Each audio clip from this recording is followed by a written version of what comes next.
wait until you're older to start doing something. I know a lot of people are like, okay, I'm gonna go to college, then I'm gonna go get a job. You can start doing something now. Find something that you love doing, turn it into a business, and see how your life turns out from there. That's advice I just want to give to not only young people that are thinking of starting a business, but just everybody.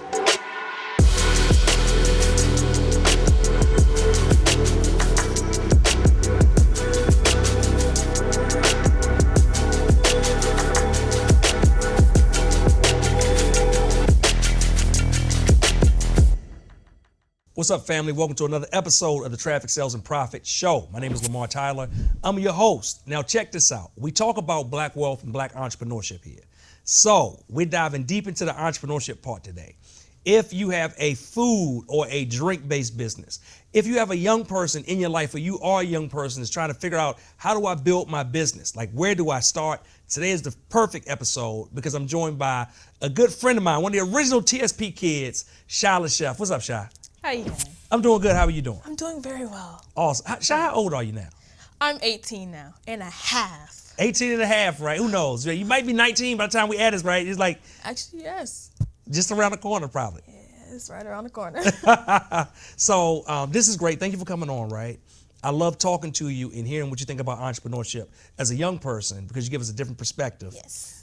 And right, you've seen a lot in your, even though you're still young, you've seen a lot, you've gone through a lot of different things that entrepreneurs go through in order to kind of reach your dream and the vision of how you see yourself, how you see your business. So I want to make sure we dive into that today.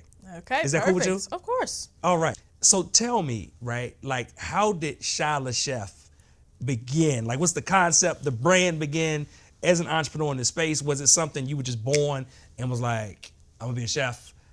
I'm gonna be a vegan chef. Oh. like, was your mom, I know your mom, good friends, your mom, was your mom like, listen, I don't care, what you think you're gonna do? You're gonna be a vegan chef. Like how did that, no, she told you that, don't tell us that on camera. That might not play well on social. Oh, no. Okay, I just wanna make sure. So how did the whole brand and the whole business and your passion for this originally start? Ooh, I definitely wasn't born with it. I'll tell you that. Okay. Because I actually got off to a real rough start at home. And usually when I tell these stories, I've learned to not sugarcoat it either because I'm like, well, I got off to a little rocky start. I was rocky. So I used to think my brothers were better than me. I'm the middle child as well. I used to do a lot of mean things to my mom. I won't say a lot, but I wasn't nice. The reason why I would do a lot of those things is because I didn't feel loved. My mom and dad tried everything to make me feel loved. My mom is a psychological therapist and counselor, so she could do all of these with no problem with other people, but her own child, it was different. So they couldn't figure out why I was just acting up. And it took me to find my love and passion for cooking and healthy eating, finding my purpose. After I found that, my mom and dad started supporting me and I felt loved. From then, I haven't stopped cooking since. Wow. So literally finding your passion. Finding my passion. Puts you on a different path. Yes. In a different trajectory for your whole life, really. Because you live a different life than a lot of young people that I meet, but it all started there finding that passion piece. Yes. How did you find your passion? Ooh. After finding my passion, after the whole getting the rocky start at home, it took support from my parents and family to be like, okay, I think I'm getting somewhere. From there on, I've just been like studying under different chefs and building my passion into a business. Okay. That's good. Because a lot of people have a passion but can't make a business out of it. A lot of people have a business but they're not passionate about it. Yeah. Tell me about the difference.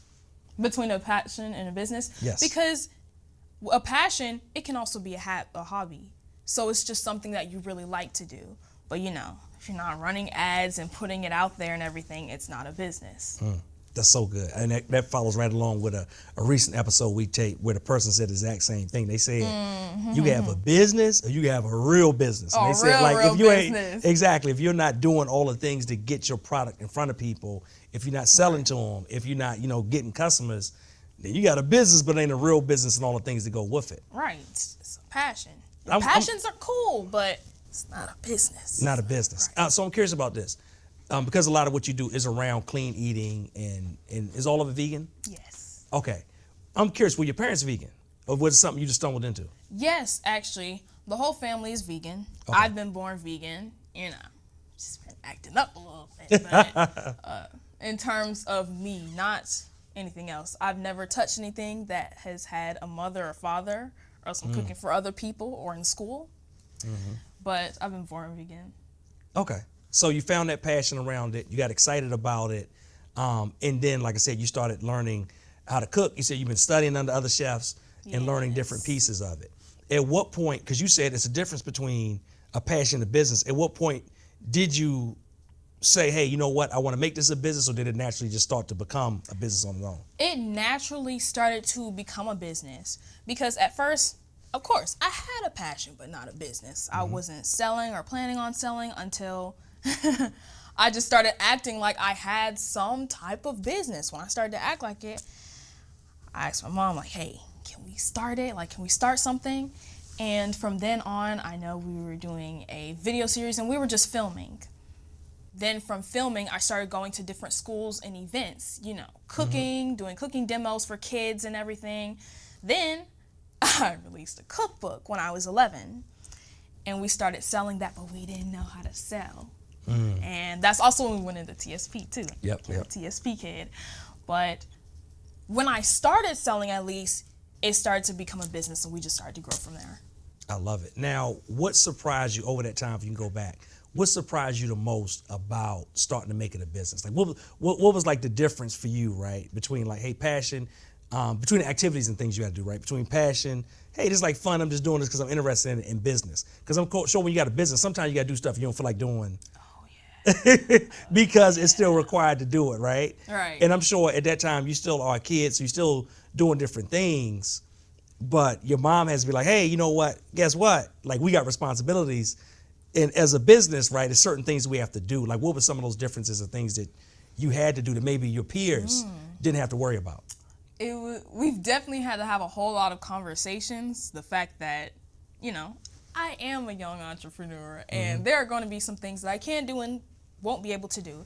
Like, I've always had a love and passion for cooking and vegan cooking, and just everything around that. And when I started to get into the culinary industry and realized it wasn't all rainbows and smiles and, you know, ratatouille, you know, it was a real business and it was hard.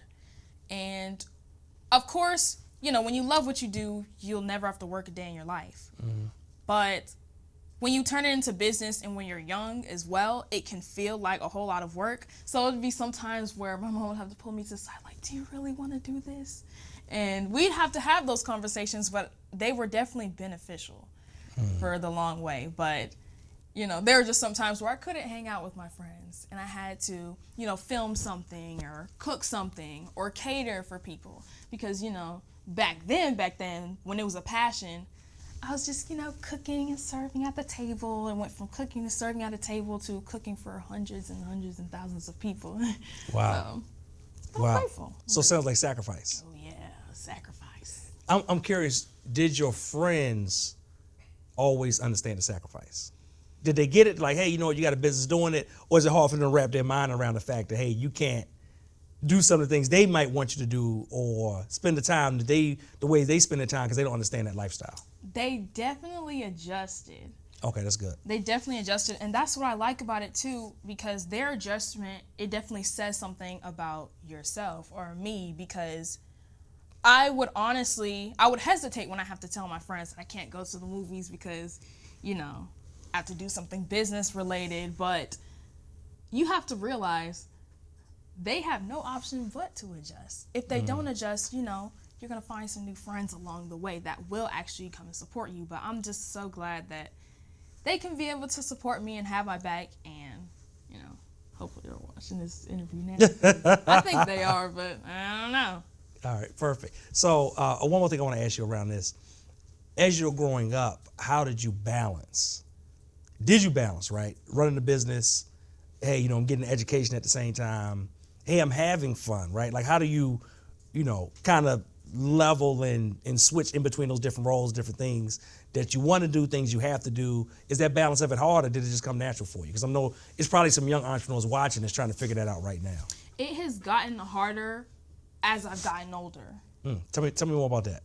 So when it started to get hard was my sophomore year, because I've been homeschooled my entire life until sophomore year, because I was like, I want to go to a real school. You know, I just want to see what it tastes like. But when I started going, I had my ginger lemonades already, you know, in the making. So that's when I had to balance, because when I came back from school, take that little 15-minute nap, then go straight into making ginger lemonades. And of course, we were making them by hand at the time, delivering them to stores and restaurants. So it was this whole other life I had as soon as I woke up. And then I had to balance friends too, because I started to have actual friends. And that's when it started to get interesting. I knew I could have some schedules and create some schedules and, you know, be Cheyenne in the morning, Shi LaChef by night. But when I got older, so about 16, 17, 18, is when it got a whole lot harder, because, you know, I'm in culinary school. So that schedule was hectic. And then being in business too. The reason why I say those times were a little bit harder was because I noticed myself spending a whole lot more time in this educational piece and in college than in my business that I created. And there were some times where I felt so bad that there were some things that I didn't know in business, or some numbers I didn't know about in business, because I was so focused on this educational piece. And there were some times where I beat myself up about that, but that was where I would say was the hardest era, was just balancing college and business. But I'm getting a hold of it. Good. All right. Well, what's some of the things you do now to get a hold of it? Creating a schedule that I can apply to, so I can be able to execute. Whether if that's having meetings or meetings with my mom, or writing a schedule, or setting alarms, it's just something to be able to push me so I can know that I can execute in business. Just like, a short little story. It was something business related that I didn't know that someone asked me. I never freeze. I never freeze when someone asks me a question. And I froze and I beat myself up, because I'm like, you're telling me I didn't know something about a business that I started? Are you serious, Shi LeChef? Like, get it together. So from that point on, not only did I jump up and was able to answer that question ever since, I was like, let me go into my Shopify store, let me look, and let me learn more about my business every day. Even if I have this hectic schedule in school, I know there are these window times where I can be able to learn about business. Even if I'm going from an hour a day to 2 hours to just going up from there. I had to really talk to myself. It took some self-talks. So self-talks, right? Self-talks. Now, a second ago, you mentioned, coming home from school and doing the ginger lemonade.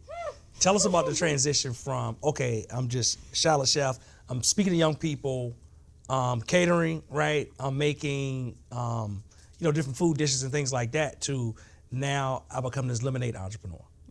What was that like? It was very interesting.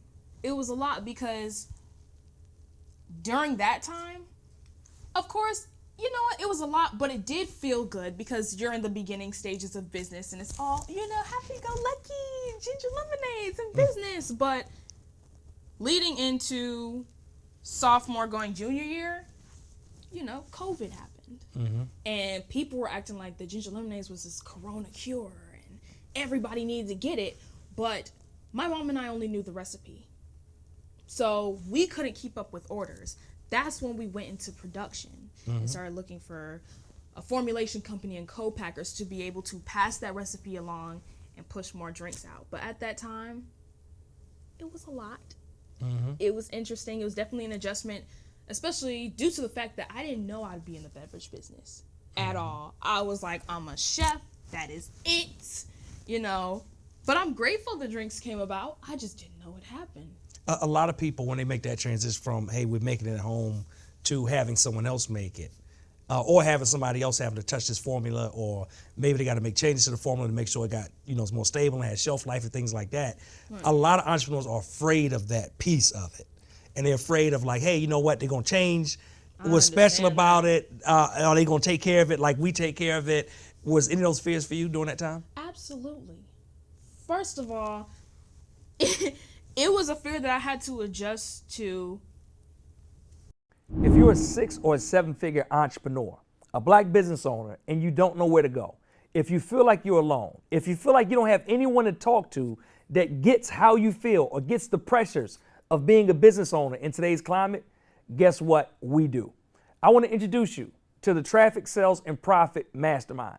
Now in the TSP Mastermind, we have a 12-month program that's going to help you reach your next 6, 7, or 8 figures in business over the course of a year. Now, along that year, we have one-on-one coaching, we have accountability, we have community, we have live events, and everything you need in order to reach the next level. For more information, visit us at www.trafficsalesandprofit.com. Also, because being a chef and being in the culinary industry, you want to gatekeep everything. Every recipe. I promise you, I have a book full of recipes that I don't want to be shared. But, you know, you can taste it. You won't have the recipe. So bringing that into the beverage industry, it was like, oh my goodness, I have to give my baby away. I have to get my recipe away. But I know that it's beneficial. And I know if I want to get my drinks out, that's what's going to happen. And that's when you talked about sacrifices, that's one of the sacrifices I had to make. So I was like, okay, you can have the ginger lemonade recipe. These little food recipes I may keep for a little bit, but you can have it. So it was an adjustment, but I made it. And now, what's the other side of that adjustment? Because you talked about before a lot of your time coming from school and having to make the lemonades and stuff like that. Since that part you're not spending time on like you used to, what is most of the business time spent on now? Most of the business time spent on now is, we got a lot more free time. So I do have a little bit of my cooking life back. We are doing a lot of social media for that as well. Still running ads for the drink, so we're doing a lot of pop-ups and everything. But I can say that some time has been let off for our hands. Good. So now you can spend that more time marketing and getting attention to it, right? Because now you got the back end of it done. I was thinking like you got the front end and back end, right? The front end is you attracting people to it. The back end is they're like, okay, once I sell it, we got to actually fulfill it. So they help with the fulfillment piece of it. And congratulations to your mom on just getting that piece done. Because like I said, a lot of people are so gripped with fear, they can never really scale up and grow, and they'll never be able to as long as they have to touch. Right. Everybody. If you got to touch every bottle, guess what? There's only so many bottles you're going to be able to touch. It's only so many bottles. Yeah, and you ain't never going to be able to like really grow that thing into an enterprise. So congratulations on y'all on just moving beyond that stage and get to the next stage of it, like I said, which is now, hey, we got somebody that can make as much as we can sell. We need to focus our time on actually selling it and moving it through. Yes. So this is the time where we're actually being able to sell it and market it the way we need to, because, you know, making it by hand, it was like, yeah, we're marketing a little bit, but the rest of that time we're making the ginger lemonade. So yeah, that's good. Now we talk about ginger lemonade. It's 4 different flavors. 4 different flavors. All right, tell me about each one of the flavors. So we have the Cali Living, which is the original, New York Berrylicious, which is a strawberry. That was the first drink that actually got me to ginger lemonades. Okay. Talk about a little later. But the Georgia Peachy Keen, and then there's an Island Red Raspberry Sea Moss. That sounds good. It's really good. All right, and tell me about the first one that got you into it. The New York Berrylicious Ginger Lemonade. Of course, my mom and I were the only ones that knew the recipe. Just made it around the house because it was great. And this one time, someone flew me out to Omaha to be their celebrity chef for this event. Went there, made the food, realized, they don't have anything to drink. That's when I made that New York Berrylicious. And I just put it out there for them to get samples. After everyone tasted it, they started getting these big empty jugs and they started filling it up. I was like, whoa. And then this store owner came and was like, okay, so when are you selling these? And I looked on mom. I was like, selling? Like, I didn't know we were going to this. So we flew back and light bulbs just started going off. January 2019, we released the ginger lemonades. And the rest is history. The rest is history. Awesome. So now you sell online, you sell in stores as well? Yes. Awesome. Like, you know how many stores that it's in, or like what kind of places, how many states, like how can people get a hold of it if they're watching? They are currently in 30, well, we sell across the globe. Okay. Currently 34 states right now. And it's also on the website, ShiLeChef.com. Then there are some stores and some restaurants that have it in Atlanta too, like That Burger Spot, Seven Nanda, Cinnaholic, and a whole lot more to come. Awesome. Whole lot more to come. Look like you got something I under wraps. You know. can't. I feel like you want to share it, but you can't share it yet. Okay, we'll give you a pass this one time. A little pass. Yeah, next time you come to the show, you got to be giving it up though. Maybe a little right. sneak. All right. Something light. Something light. Okay, so let's talk about being an entrepreneur, helping young entrepreneurs out there. Young entrepreneurs that come to you, because I'm sure they come to you all the time, or people bring their kids to you all the time. Like, what are you telling them about entrepreneurship? About entrepreneurship, I'm so grateful. I was glad to meet a whole lot of new young entrepreneurs this time, because I know, being in TSP as well, I was always hungry for meeting more young entrepreneurs because I didn't see a lot, or not a lot. And I would first tell them to make sure it's something that you really want to do. Because when you present something to your parents, depending on how your parents are as well, it will end up being their business more than it will ever be the child's business in the first place. And I just want to tell them to be careful of that as well when you're a young entrepreneur, And it's good for the parents too, realizing that, hey. It's good for the parents. But like, hey, like, it's a big commitment for me, like, because once I start selling stuff, like, I still got to make sure my kid actually fulfill on the stuff that we selling, because once that transaction come, that cute kid part is over for the person buying it. They it's a cute kid, I want to support it's you. Cute kid, but I'm sure y'all ain't got some emails in customer service. I know. But ain't got nothing to do with no cute kids. Like, where my stuff at? What's going on? Yes. All type of things that happen with a product-based business when you're shipping out things, and whether it's your fault or not. Like, people want to know what's up. And you know what? That reminds me of when we started selling the ginger lemonades too, because it's cute little girl on the front.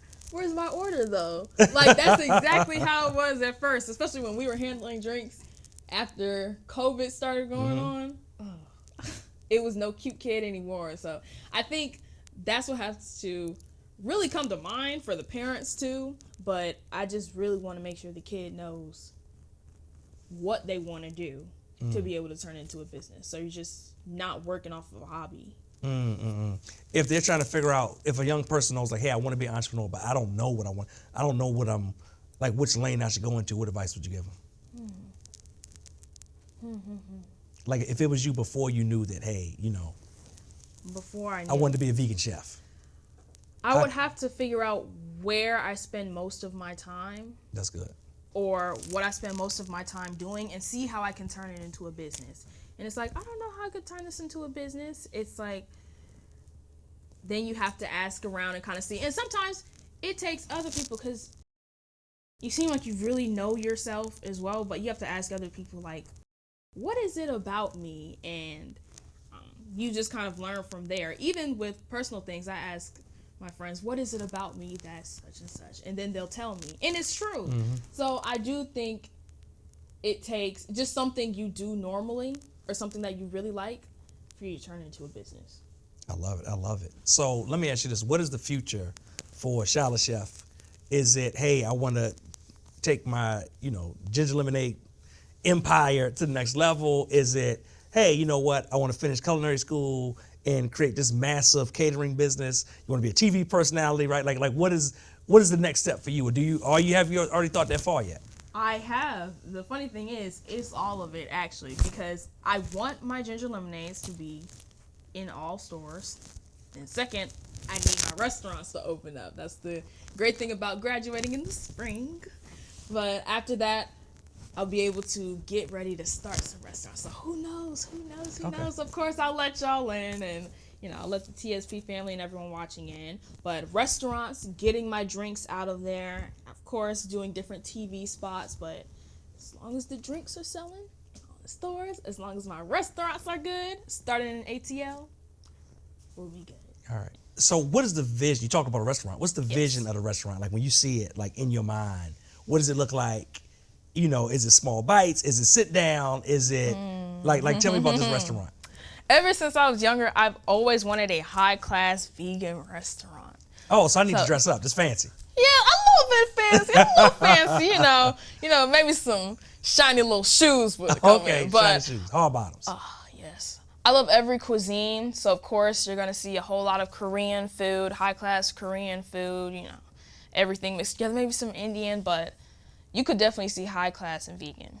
Okay, I love it. So you heard it first. High-class vegan restaurants coming within the next few years from Shi LeChef. Oh, yes. I love it, right? For the people that are watching and they say, oh my goodness, this is so amazing. It's a young person doing so many things, and they want to encourage other young people in their life. Like, what would you tell them? How can they encourage other young people around them? I would definitely say don't wait until you're older to start doing something. I know a lot of people are like, okay, I'm gonna go to college, then I'm gonna go get a job. You can start doing something now.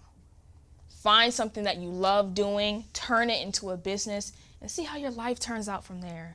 That's advice I just want to give to not only young people that are thinking of starting a business, but just everybody. There's always something out there. There you go. That is amazing. How can they, buy the drinks, support you? You still doing catering? Oh, yes. Okay, how can they hire you for catering, right? They got a 4,000 or 5,000 person event. I don't know. Like mom on the side might be like, hold on, I don't know about the 4,000 or 5,000 people. Let's scale it down a little bit. But how can they get a hold of you and learn about everything that is in Shi LeChef's world? Perfect. Everything social media is Shi LeChef, Facebook, Twitter, and Instagram, and TikTok, ShiLachef. All right. So thank you so much for coming to the show. Hey, y'all, check this out. If you know a young person that wants to be an entrepreneur, you want to encourage a young person, or you just want to get the word out to support this sister, make sure you share this episode. Make sure you push it out. Make sure you tag some people.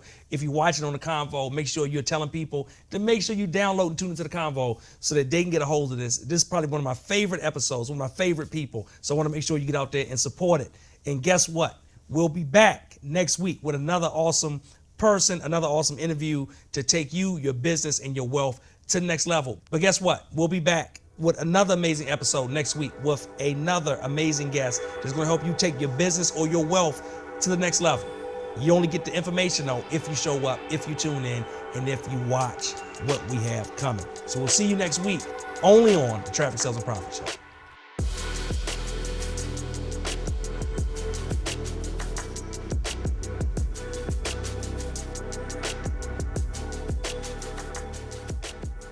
The Combo, your home for conversations on Black entrepreneurship and wealth, available on your favorite platforms.